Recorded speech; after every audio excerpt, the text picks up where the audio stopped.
Do you ever have a decent plan and it goes totally bottoms up? Well, I'm glad I'm not the only one because that certainly happened to me today.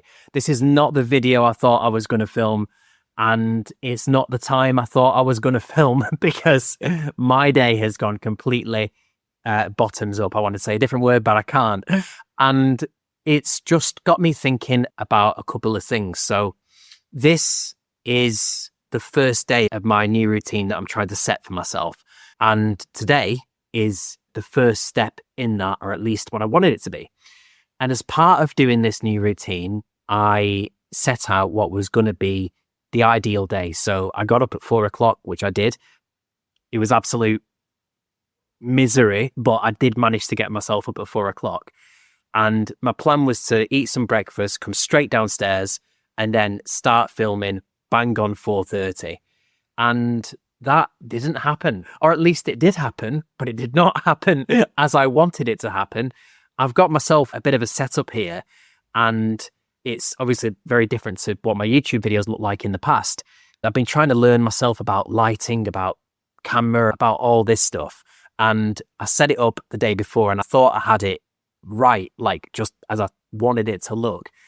Came to it this morning and it was completely like, I don't know how it has changed, but it was completely different. Or I'd accidentally moved it or something like that. Anyway, I've come and I've sorted it, which has took the best part of the day because it's now like nearly 6 o'clock in the evening and I started at 4 o'clock this morning and I've been like in total utter tiredness, but I've been trying to crack on and I nearly quit today. I nearly packed it in and I started to get this inner voice that was saying like, look, James, you are tired. And I was. I hit a wall. About an hour after I had my first and only cup of coffee of the day, I can only have so much caffeine. I hit a horrible wall and I've just been feeling like so grim ever since.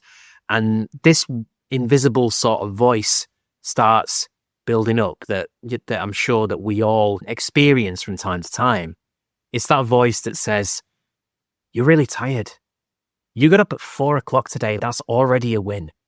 Just take it easy, take it nice and slow, and just spend the rest of the day in a nice, orderly pace and just chill out. Like as long as you get to bed tonight and start that routine going, that's enough for the day.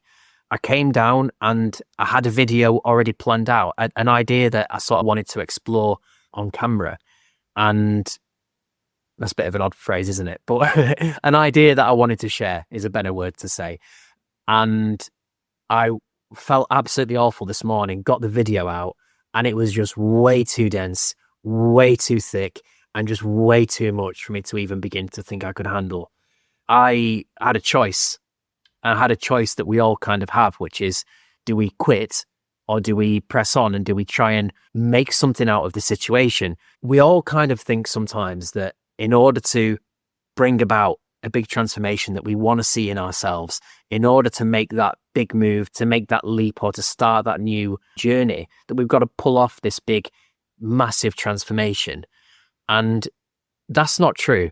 And I think that sometimes we try and live up to an expectation, but when we actually come to delivering on it, we inevitably fall so short because we underestimate just how difficult the task is that we get one foot into it and think, oh my God, this is hideous. And it's way too big and I can't do it. And I've been reading about habit forming recently. I've been reading Atomic Habits. You know, you make a bad video today, you make a slightly less bad video tomorrow and a slightly less bad video the day after that.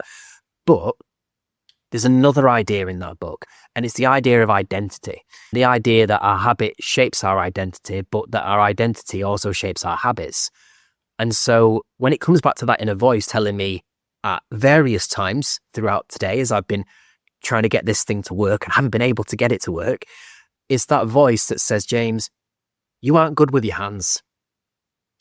You aren't good at logistics. You aren't good at technical things.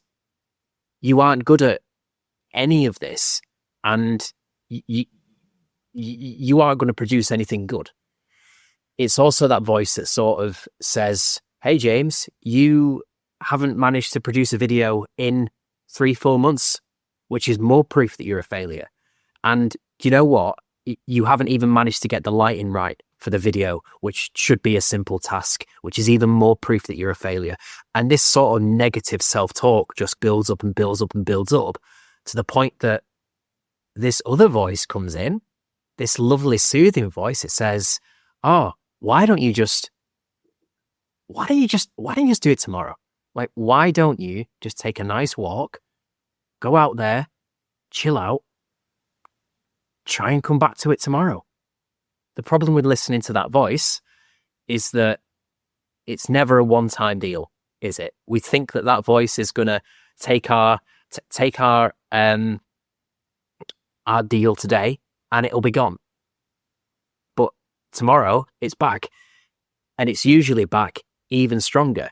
And the next day, if we succumb to it again, it's back even stronger. But if we can actually take that voice and say to it, you know what? Even though it's not going to be very good, even though it's not what I planned, even though it's not what I had in mind, I'm still going to do something today, because it's the genuine effort that counts. It's just putting one foot in front of the other, putting genuine, authentic effort out there, and focusing on the internal, like focusing what you can do internally, not necessarily this external goal that we all put our eyes on. Like it has to be a certain way, but saying, let me just relinquish that. Let me allow myself to sort of not be very good. Let me give myself that time, because do you know what? It's okay to be tired. It's okay to be feeling miserable. It's all right to feel like you aren't up to something. But it's also okay to take action anyway. It's also okay to do the activity despite how you actually feel. And even though you might make a bit of a fool of yourself, it's honest. And if you just follow that internal drive, the internal voice inside yourself, the strong one, not the weak one, the strong one that says, get up today and put one foot in front of the other. And even if it fails and it goes completely awry and it looks a bit odd, you'll be all right. You will survive. And you might even be a little bit stronger for it. Each time that you do that, it strengthens that character. It strengthens that identity within yourself. It says, I'm the type of person who can take a little bit of a knock. I'm the type of person who can execute even when things don't go to plan. And I can still put one foot in front of the other, even when it doesn't feel good.